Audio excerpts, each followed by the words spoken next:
¿Azar o plan divino? ¿Es esta la alternativa? No, ya que para Dios no hay azar. Todo está presente ante Él y todo lo conoce. Pero para el hombre, el azar es un elemento inevitable de la realidad.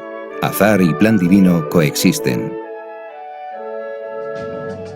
Stephen Jay Gould era escéptico respecto a la finalidad. Dijo que el Homo sapiens es una ramita del árbol de la vida, que no reaparecería si se volviese a plantar. O sea, que si todo volviese a empezar, no existiríamos. Una opinión no demostrable y poco compatible con los datos de la biología. Pero la evolución manifiesta tendencias hacia formas que se repiten. Sin embargo, en la afirmación de Gould hay algo de verdad. No todo está determinado en la historia evolutiva del universo. Si ésta se repitiera, estaríamos ante otra historia en la que la evolución podría seguir caminos parcialmente diversos. Pero las líneas principales serían las mismas, pues dependen de las leyes generales que rigen la organización de la vida. En el caso del hombre en concreto, que ya de por sí nos damos cuenta que tiene una serie de manifestaciones que desbordan la mera utilidad biológica, pues automáticamente tiendes a pensar que el procedimiento científico que se fija solamente en lo biológico, entendido en el sentido más reduccionista y más mínimo de mecanismo biológico, de cómo funcionan las células, etcétera, se va a quedar corto seguro. Dios no se queda corto. Trasciende nuestras categorías. No está limitado a actuar como imaginan los hombres. Es un error pensar que un plan divino deba reconocerse a simple vista en signos o eventos como los planearíamos nosotros si fuéramos Dios. Su plan no está sometido al determinismo de la física clásica. No es así, y por tanto no choca con la contingencia y el azar. No hay pues oposición entre evolución y plan divino. Hace 7 siglos, Tomás de Aquino refutó a los partidarios de que todo en la naturaleza sucede según necesidad. Demostró que la contingencia es compatible con una providencia divina que gobierna el mundo. Dios, causa primera de la cual todo depende, no impone el mismo tipo de necesidad a todo. Hace que algunos efectos sucedan de modo necesario y otros de modo contingente. Todos forman parte de un plan divino que no puede fallar. Un plan global con grados distintos de causas. Así, el universo es más variado y completo. En el Olimpo mitológico, la vida de los dioses transcurría como la de los hombres, incluidos sus vicios. No es así la del Dios único. Su lógica no es la nuestra y sus sendas no son las de los hombres. Muchos hoy, como los antiguos griegos, imaginan los planes de Dios a su medida. Si vemos lo que llamamos el plan de la creación como nuestros planes, nos parece que el azar se oponga a un diseño, a un proyecto, porque nosotros solo podemos planear las cosas paso a paso, una detrás de otra, y en el momento en que una escapa a nuestro control, nos parece que ese plan ya no conseguirá su efecto. Pero Dios no. Dios puede hacer con su providencia que el mismo azar, la misma contingencia de las cosas creadas, participe y dé lugar a un resultado que es lo que Dios tiene en su mente, lo que Dios tiene en sus proyectos desde toda la eternidad. El acontecer de muchos sucesos contingentes se acomoda bien con la acción de un Dios respetuoso de sus criaturas. La materialidad ofrece un cierto ámbito de indeterminación. Además, Él ha querido al hombre libre, pues sin libertad no podría amarle. La presencia de un azar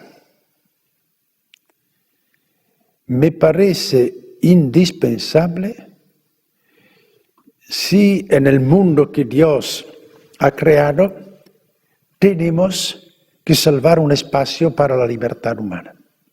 Porque si todo fuera determinado por Dios, que sea desde un inicio o que sea continuamente, no tendríamos ningún espacio para la libertad humana. De manera que no todo está previsto, no todo está predeterminado. Algo puede depender de mi libre albedrío. aquí estoy en presencia de dos posibilidades. Si yo escojo una, acontece esto. Si mi elección es para la otra, acontece otra cosa. Y eso no depende de Dios, depende de mí. De mí.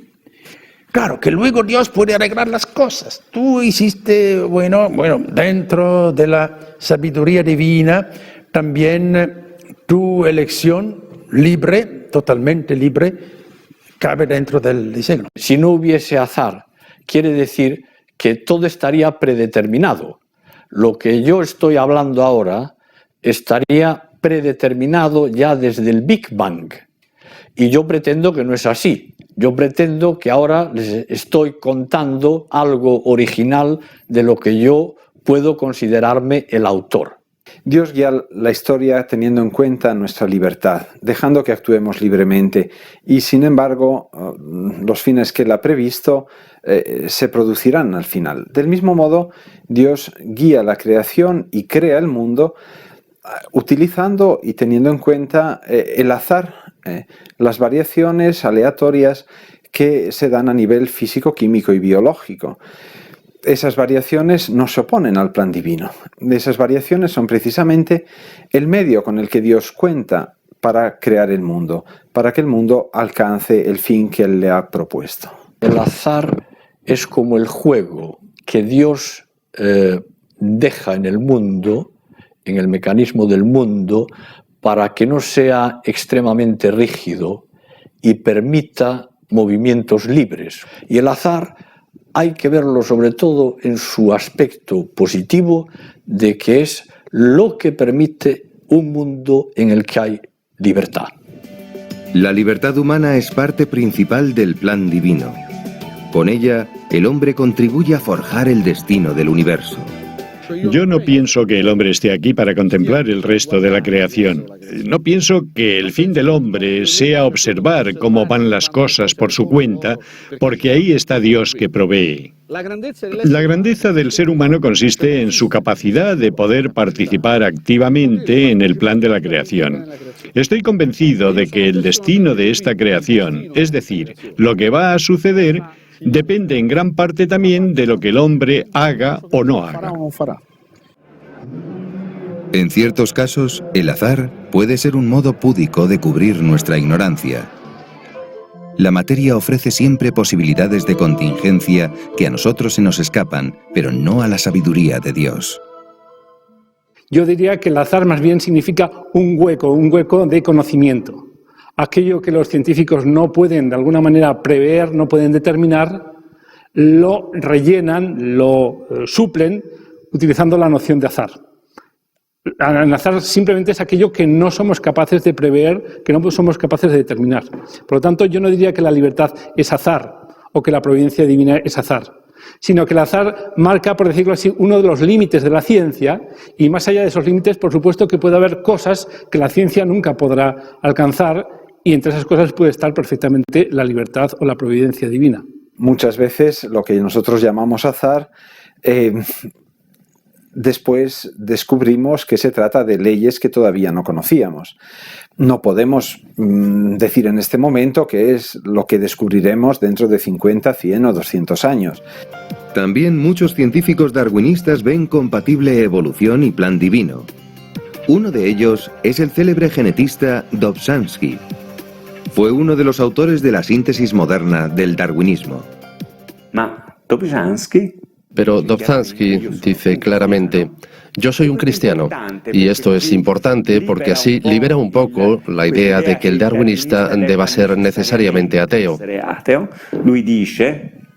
Él dice, uno de los más grandes darwinistas del siglo XX, yo soy un cristiano, y pienso que la evolución no es una argucia del diablo, sino que está llena de significado y es un moverse hacia una especie de ciudad de Dios. Son ideas muy próximas a las del paleontólogo Teilhard de Chardin. La diferencia importante es que Dobzhansky dice que la afirmación de que la evolución sea un moverse hacia la ciudad de Dios no puede ser indagada con los instrumentos del científico. Es solo una reflexión del científico cuando se hace hombre de fe. En Teilhard, en cambio, ese moverse hacia puede de algún modo ser investigado con los instrumentos de la ciencia porque debe dejar huellas. Carlo Rubbia, Premio Nobel de Física, admirando la belleza y orden de la naturaleza, decía: no creo que sean resultado de una fluctuación estadística o una combinación del azar. Hay evidentemente algo o alguien haciendo las cosas como son. Vemos los efectos de esa presencia, pero no la presencia misma. La especulación científica actual añade a la explicación clásica de la evolución la perspectiva de la autoorganización de la materia. Esta hipótesis se halla todavía en sus comienzos. Si se confirmase como ciencia, no podría destronar a Dios como causa última. La evolución como cosmovisión no encaja con la visión cristiana. Si dices que la vida surgió espontáneamente y no hay Dios, y la ciencia desaprueba a Dios, eso claramente no es compatible con la cosmovisión cristiana. Sin embargo, la evolución como mecanismo biológico es completamente aceptable para los cristianos, porque ¿quiénes somos nosotros para decirle al amo del universo qué métodos debe usar? ¿Qué caminos eligió Dios para llevar la evolución al término previsto por Él desde la eternidad? Nada impide que entre ellas figuren las combinaciones de azar y necesidad, de variación y selección, junto con las potencialidades de autoorganización. El azar existe, pero solo para nosotros. Para Dios, causa primera de la que todo depende, no hay azar ni casualidad. La evolución no excluye, pues, un plan divino cuyo resultado sea el hombre. Pero debo confesar que yo no sé, no entiendo cómo apareció el primer organismo vivo primitivo en nuestro planeta. Hay diversas hipótesis, pero no hay una prueba científica clara de cómo ocurrió eso. Nosotros solo sabemos que la vida existe en nuestro planeta y el cuándo comenzó sigue siendo hasta ahora un problema no resuelto.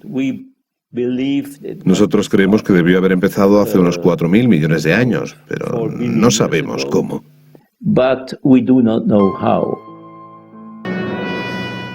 Según el principio antrópico formulado por los físicos, el universo debió poseer características muy precisas desde el principio.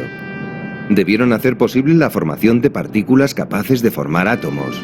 Estos, a su vez, debieron poder formar moléculas. Átomos y moléculas debían poseer la capacidad necesaria para construir estrellas y planetas como la Tierra. Y además, esas moléculas debían engendrar la maquinaria de las células. Eso es extraordinario, pues la organización interna y el funcionamiento de cualquier célula sobrepasan con mucho las posibilidades de nuestra tecnología. El universo podía no haber existido, Dios no lo necesitaba. Si lo creó fue por amor. Su bondad infinita quiso compartir su felicidad con criaturas que podían amarle y llamarle Padre. Los cielos proclaman la gloria de Dios y el firmamento anuncia la obra de sus manos, dicen los salmos. Ante esas maravillas, un gigante de la ciencia, Johannes Kepler, reaccionaba así: Te doy gracias, Dios uno, Creador nuestro, por haberme permitido ver la belleza de tu creación, y me alegro de la obra de tus manos.